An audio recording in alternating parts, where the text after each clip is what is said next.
It's time to go into business for yourself.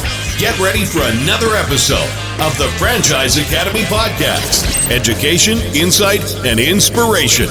Here's your host, small business and franchise expert, Tom Scarda. Welcome to another episode of the Franchise Academy. My name is Tom Scarda, and I am excited about having a really different kind of guest with me today. I have with me Frank King, who actually is a mental health public speaker. So I'm going to let him explain it. But Frank, I wanted to bring Frank on because this is a crazy time. It's, as we record this, it's April 15th, and it is middle of pandemic 2020. And there's a lot of business owners out there that are feeling pretty down about business, rightfully so. And so I want to bring in Frank because Frank is the mental health comedian and suicide prevention speaker. He works with teams to develop effective social isolation strategies for their teams. He participates, his participants learn how to recognize warning signs associated with isolation and understand how to start a conversation on reducing physical distancing while staying connected. By participating in this course or listening to this podcast, you'll have the opportunity to make a difference in the lives of your team members and also for yourself.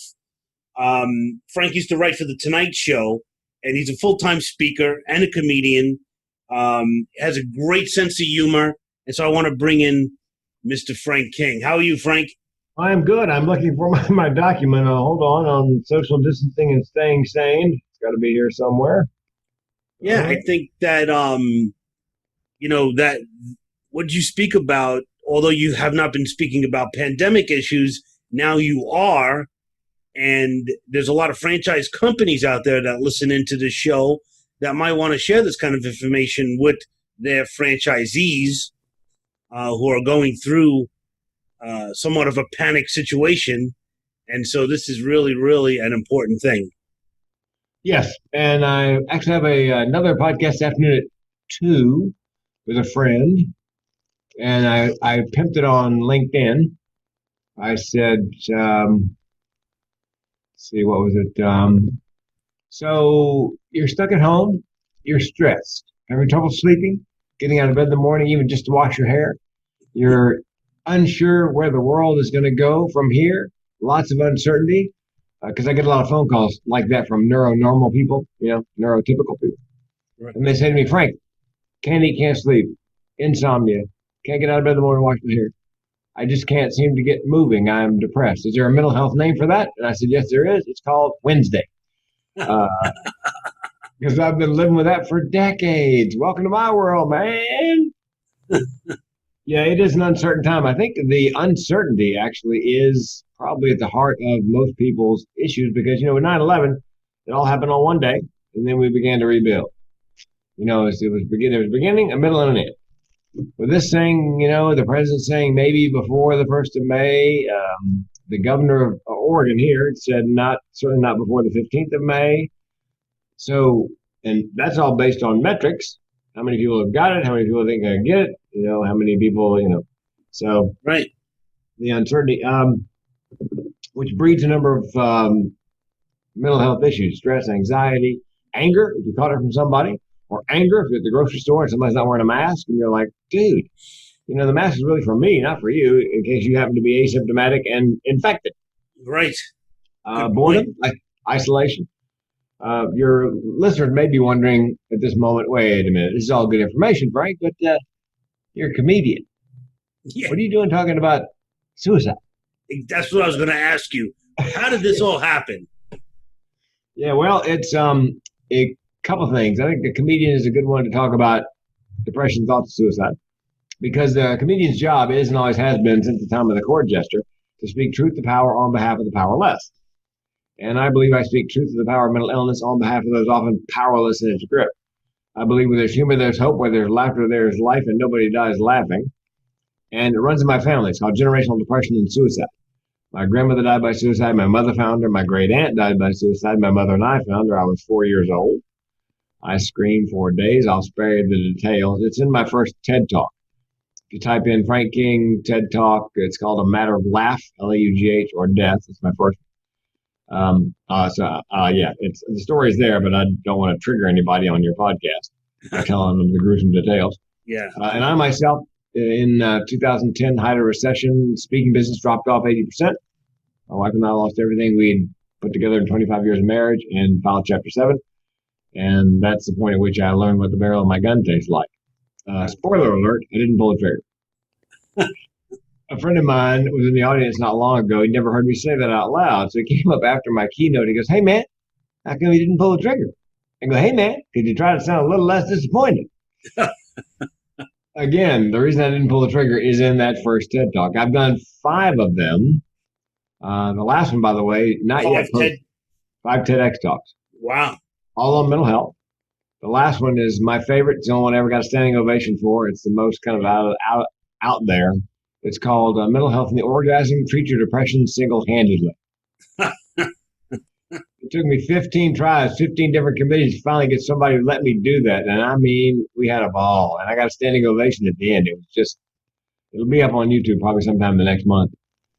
But and that's how I rebranded, by the way, from a funny speaker to a speaker who's funny, because everybody knew me as a comedian. So I needed to do something serious. So in 2014, I got my first TED Talk, and I came out on stage. Nobody knew I was depressed and suicidal.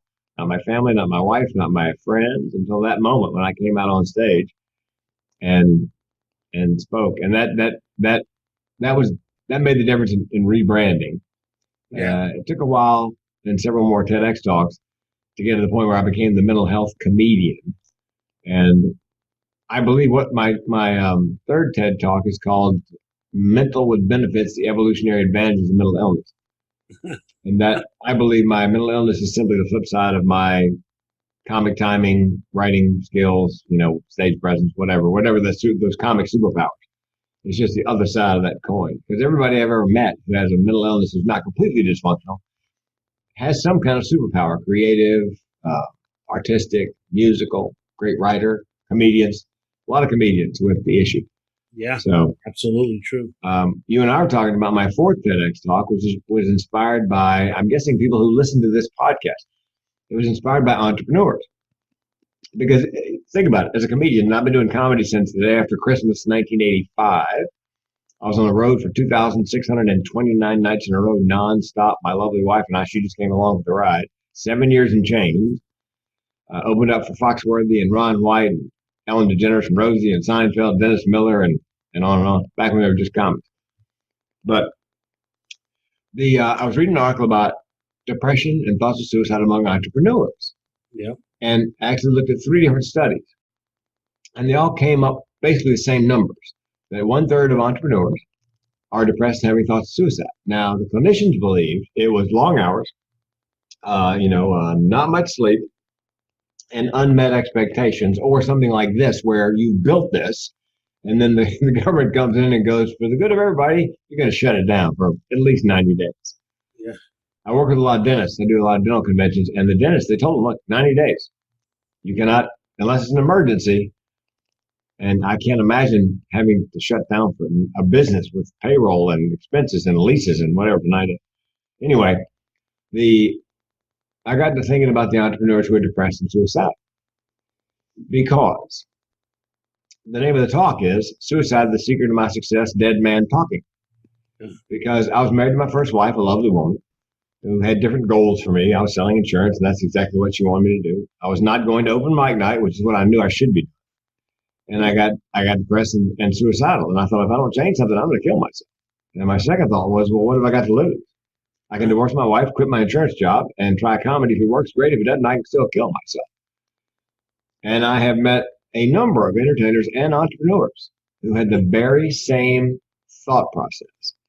So my supposition for the talk was, what if those 1/3 of entrepreneurs, some are truly depressed because of long hours, little sleep, and unmet expectations, but could there be a subset of those who are not depressed and suicidal because they're entrepreneurs? Is it possible they are actually entrepreneurs because they were depressed and suicidal in their previous life and realized, hey, I got to get out of here. I got to do something different. So The danger there, of course, is if you are, say, depressed and having thoughts of suicide on a regular basis and things are going well, then again, if there's a pandemic, although I got to tell you, most of the people I know who have an organic, depression, it's wiring and chemistry like I have. It's not situational. I've been most depressed at some of the best times in my life. That said, it can be triggered by a situation like you're closing. Right. Oh God. So in addition to anxiety and frustration and resentment and uncertainty and anger and loneliness and boredom, you have this this layer of depression you brought into the equation with you. Although a lot of people who are depressed deal with those sorts of emotions on a daily basis. Yep. So when I do this talk, I say, look, here's the deal. You need to take some advice. If you're neuronormal or neurotypical and you're really struggling in this situation, take some advice from somebody who has mental illness. You need a safe care plan. You need routine. They interviewed an astronaut. The guy was in the space station for a year, essentially by himself. How do you handle that? And he gave the advice that I give to people with mental illness. Okay, look, I know you don't have to set the alarm because you're not going to work, but you need to set the alarm same time every day. Get up, get to the bathroom, shower, shave, and put on, business casual at the very least. Mm-hmm. Then you need to schedule your work and your breakfast, lunch, and dinner. Schedule, like you would at work, and then schedule your breaks. My self-care plan involves good night's sleep, exercise. And I got some exercise equipment here. I got an old Nordic track. I mean, it is like, yeah, it's coal fired. That's how old it is. But I got some perfect push-ups and I got some stretchy bands. So you need to plan your exercise time. So good night's sleep, exercise, diet. I'm on a strict keto diet, and I do 18/6 intermittent fasting. I fast for 18 hours, eat for 6. So your schedule, routine, and then limit your media consumption. Don't have the news 24-hour news channel run 24 hours because the news there's a glimmer here and there, but the news is basically bad. Yep. And it's going to be a while before it gets good again. Yep. And so I would say an hour a day maybe just to catch up on the headlines. And I would go to a source, a reliable source. And so far I found the most reliable sources are the governors and mayors, people who are on the ground in the place where you live. Yeah. Who know the situation around you, not nationally, but they know in Oregon. The governor came out yesterday, along with Gavin Newsom in California and Inslee in Washington, and said, "Here's the deal. Here's the 6 things that have got to happen before we open up again." So we all now know what the metrics are for reopening. I mean, people wanted her to say we're going to reopen on whatever day, but they're not at that point yet. But here's the 6 things have to happen before we reopen. So I found the governors and the mayors seem to be, because they're right there on the ground. That's a good point. And the governors of New York, Connecticut, New Jersey are also forming a coalition because they're so tightly interconnected. Right. They figure they'll do all this together. Because I remember the beginning of this, the mayor of New York. Cuomo. Say again? Governor Cuomo. Yeah, Cuomo. He goes, listen, it doesn't do any good to close the bars in New York. You know why? Because people drive across the bridge. Right. It's just because they're like this. They're right there by you. So they're going to coordinate their, when they reopen, as it were. So diet, exercise, good night's sleep. And I do meditation twice a day. I have a thing called a cat napper. It's a 29-minute, takes you down, relaxes you, brings you back up the other end, lowers cortisol, raises endorphins, lowers your blood pressure. Just a way to reset. Is that an app, Frank? It's actually an MP3. If you type in the cat napper, MP3, you'll find the download. It's like $13. And it's got a binaural beat underneath to sync the hemispheres of your brain. And I mean, the guy starts talking, and then as he's bringing me back up, I can feel my breathing pick up. And I usually wake up right at the 3, 2, 1, awake and fresh. And I've been doing that for years, twice a day. And I plan it after breakfast, after lunch. That's when I do it. So again, if you see a pattern here for dealing with uncertainty, anxiety, stress, depression. That having a routine, and depressed people often do something called gamification. And I stumbled upon it accidentally. I didn't know it had a name. For example, my gym is 25 minutes away. That's the longest mile is not from my house to the gym. It's from my bed to the front door. Right. So I made a deal with myself, and it's called gamification, that if I could get to the gym, all I had to do was one rep of one exercise, I could turn around and come home. Well, when I get to the gym, I usually do quite a bit more. I usually end up there about an hour, sometimes an hour and a half. But the trick is getting there. But the game is that if I get there, I can do one rep of one exercise, turn around and go back home. I must tell you, the other night, the last gig I did was in Chicago. I was exhausted, but I had my gym clothes on. I go down to the gym at the Hilton, nice gym, looking at that elliptical runner, thinking, do I really want to crank up my metabolism before So I got on the elliptical runner. I did a minute and a half, and I got all the way back and went to bed. Next morning I did an hour, but that's the game. Right. And if I have trouble getting out of bed, I make a list of 6 to 8 things, a to-do list. And the game is, as soon as I scratch off number 8, I can go back to bed. I don't care if it's broad daylight outside. I can go back to bed and binge watch the new season of Ozark on Netflix if I want it. The idea is that the antidote oftentimes to those, the stress, the anxiety, the depression, and antidote can be action, moving forward, putting one foot in front of the other. Yep. Just make that your goal. You just want to put one foot in front of the other until all 8 things are done, and you go right back to bed. That's called gamification. Also, I think you need to advocate for yourself. I've had 2 aortic valve replacements, a double bypass, a heart attack, 3 stents. It's all familial. It's all stuff I inherited from my family. My dad had a bad valve, so I got it. My mother had the cholesterol of a deep fat fryer. I got it. So I'm an active consumer of healthcare, and I've got a keynote on patient engagement, which is basically patient customer service in the medical field. It's called Nothing About Me Without Me. We're not making a decision unless I weigh in and my team, if it happens to be my family. And so I advocate for myself. And I recommend it at this point in time, for example, with the heart issues. I thought, well, maybe I should be doing something more than the average person, because they keep saying if you have underlying conditions like heart disease. So my physician has a portal at the hospital, the hospital website, the patient portal. So I went in, and you can email them. So I picked my cardiologist and dropped him an email. Hey, man, what am I supposed to be doing besides the ordinary? And they sent back an email within 24 hours rather than trying to call somebody. But I'm advocating for myself. I want to know. And some of my medications have run out during this time.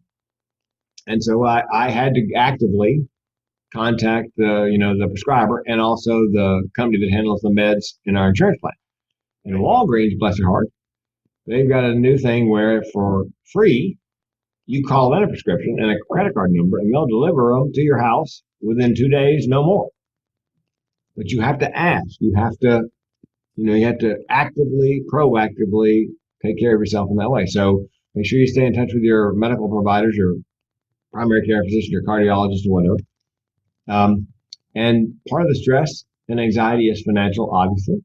I just saw today there are 2 Congress people who put a bill into the hopper to pay everybody $2,000 a month, basic income, whatever, until this is over. Because they said, $1,200 per adult, $500 per kid, not going to go that far. So I don't know if the $2,000 will go anywhere, but bless their hearts for giving it a shot. Right. Financial problems, again, people tend to hide their heads. I heard a guy interviewed who said, look, I didn't know how much money I had in my checking account. I just wrote checks because I didn't want to know. I just kept writing checks, figuring, when it's gone, it's gone. My sister used to do that. I go, Jane, you don't have that much money in the bank to pay all these bills. She goes, you know what? I think of it as kind of a Hunger Games, first come, first serve. Whoever gets to the bank first gets them. So I just read today online that they're part of the stimulus package is you can ask your mortgage company, mortgage servicing company, or whatever bank, probably not your bank, probably a mortgage service company, how they do that. They sell the loans. for 6 months forbearance. And then at the end of 6 months, if things have not changed, if you're still unemployed, ask for another 6. At which point, I have a friend who works in mortgage servicing. He said, at that point, Frank, what they'll do is they'll say, look, we want to roll the money you owe it back into the loan. We will recalculate, modify it, and amortize it. Now, the danger there is I've got a mortgage at 3.125, which is extremely low. So I'm gonna make all those payments. I don't know that the interest rates will be that low at the end of the year. Right. But if you have to have it, you need to call your mortgage company now before you fall behind and ask, I'd like loss mitigation package, what they call it. Same thing with your utilities. Call the power company, call the water company, call the trash company, call it the cable and phone, and tell them, look, hey, I've got issues. The nice thing about doing that, by the way, I called my mortgage company just to see what they're offering. By the way, my wife and I, we got the check in the bank this morning from the IRS for $1,200 each. Oh, nice. Immediately paid 3 house payments. Bang, bang, bang. So we're good till September 1st on house payments. So, as long as you got a roof, you can finesse the rest, as my mother used to say. So, but yeah, I called the utilities and I called the mortgage company and I said to the woman, listen, what do you guys got going for people who are having trouble making their payments? She goes, Frank, you're having trouble making a payment on the mortgage? How could that be? Of course, she's being sarcastic. That's the nice thing about everybody being in this together. Right. When you call the power company, they're not surprised. They've got a plan or several plans. Well, can you do this? Can you pay partially? Can you, and by the way, Catholic Family Services, when we filed bankruptcy, they paid our power bill for 3 months. They've got money set aside a certain amount. But you need to ask. You need to go down to Catholic Family Services. They got a food bank. Mm-hmm. And I wasn't too proud to go down there and look, can you help us out with the power bill? And how about the food bank? Apply for food stamps.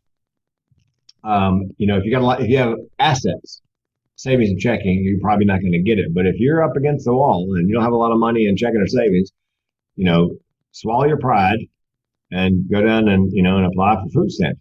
And then my church every other Saturday has a food bank. Yeah. And if I was at that point, I would go down and I would, stock up on, whatever we needed to survive. So again, the point is you have to advocate for yourself. Call these creditors because they've all, you won't be the first one to call. I'm sure they've got plans in place. Right. Unfortunately. So what you're saying is, in a way, take responsibility for yourself but you need to ask for what you need. Nobody's going to give you anything unless you ask for it. Yeah. And let's say you're a business and you got a lease and you got no income coming in. There is obviously with mortgage, a personal mortgage, there's a 6 months and then 6 months. But what if it's rent on a commercial building? Well, there is some relief for the owner of the building if they have to make mortgage payments using your money and rent. So you need to go to your landlord and go, look, I'm not going to be able to pay rent. I don't want to go anywhere. I'm going to be here when this is all over. Can you get a break from your lender? Is there a program you can get into where they can, like the PPP, like the payroll protection plan, where the loan is forgiven at the end? By the way, that's another thing, the PPP, the payroll protection plan. You enroll in that, you keep your employees on, and then they forgive the loan at the end of the time period. Right. And a lot of people don't know, if you're a solo entrepreneur and you don't have W-2 income, you own the business or you're a 1099 employee, the PPE counts income as a solo entrepreneur as payroll. So you add that to your expenses and you apply for a PPP loan on the we'll forgive it side. And I called my bank because I saw the paperwork. I'm like, there's no way I'm going to get through this by myself. Call my bank. They got me on the waiting list. As soon as the next batch of money comes down the pipe, she's going to call me back. She's going to walk me through what goes in each blank and what piece of paper I need to send her to apply for my income and my expenses for a couple of months.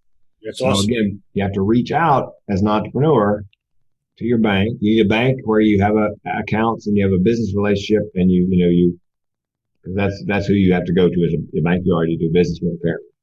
So that's cool, man. That's some great info. And so, how can people get in touch with you? Do you have a website or something like that? No, I'm in WITSEC. I'm actually, yeah. That's why we're doing this on Zoom. I can't disclose my location. Yes, the website is thementalhealthcomedian.com. Thementalhealthcomedian.com. And here's my last piece of advice, Tom. And again, this is something that people with mental illness often do. People with mental illness often spend too much time in their own heads. So if you do something for someone else, got an elderly neighbor who can't get to the grocery store, have them put the list on the front porch with the dollars. You go to the store, you pick up, you put it back, just if you reach out and do something for somebody, it gets you out of your head, and it is very therapeutic. Reaching out, and because I got to tell you, a number of my mentally ill friends, they couldn't help themselves out of the rain. Right. They just stand there and get stuff. But if you ask them to help somebody else, oh yeah, I'm all up. They're great at helping other people, so it's a great way to get out of your head. And I often say you can't change the world, but you can brighten your little corner. And I'm sure there are people around you who have needs, whether it's walking the dog, or picking up groceries, or going to the pharmacy, or just a phone call to a friend. An old friend that you haven't talked to in a long time, an elderly person who's shut in and is all by themselves. And got used to seeing people come and go, and just, you can't do that anymore for the time being. Yep. That's great advice. I love it. So mentalhealthcomedian.com. Correct. Frank King. And I'm going to have all that information on the franchiseacademy.com. So check that out. The links to Frank's talks, the TED Talks, the website, everything will be there for you. So feel free, as you are home and still socially separating, to enjoy some of Frank's material. So good stuff. And, I think you physically separate, but don't socially separate. There's Skype, there's Facebook Live, there's FaceTime, there's Zoom, there's so much good stuff. Yeah. Yep. I mean, if this was 30 years ago, we would have a hard time. There was no. One last thing, Tom. My phone number, and you're welcome to put it in the show notes. Sure. Is 858-405-5653. 858-405-5653. And I put it up on the screen when I do my keynotes, and I tell people, look, here's the deal. If you're suicidal, call the Suicide Prevention Lifeline. If you're just having a really bad day, call a crazy person. Because we're not going to judge. We're just going to listen and co-sign whatever BS you're going through. Yep. And here's the reason. I got this from Brene Brown. I am so comfortable in my dark, I can sit with you in yours. Well said. Well said. Love Brene. Props to Brene, too. So that's great. Frank, I really appreciate your time, man. This was just unbelievable. It's priceless information. So happy that you were able to cut out the time to do this. Hey, man, as I mentioned, comedians are entrepreneurs, and people look at us entrepreneurs and they think, what a great life. They have no idea in good times how difficult it can be. Yep. Amen to that. Well, thanks, Frank. God bless you, and we'll talk again soon. Thanks, Tom. All righty. Bye-bye. This has been another episode of the Franchise Academy Podcast. For more info, go to our website, thefranchiseacademypodcast.com. Remember to subscribe to Tom Scarda's YouTube channel for educational videos on franchising, education, insight, and inspiration.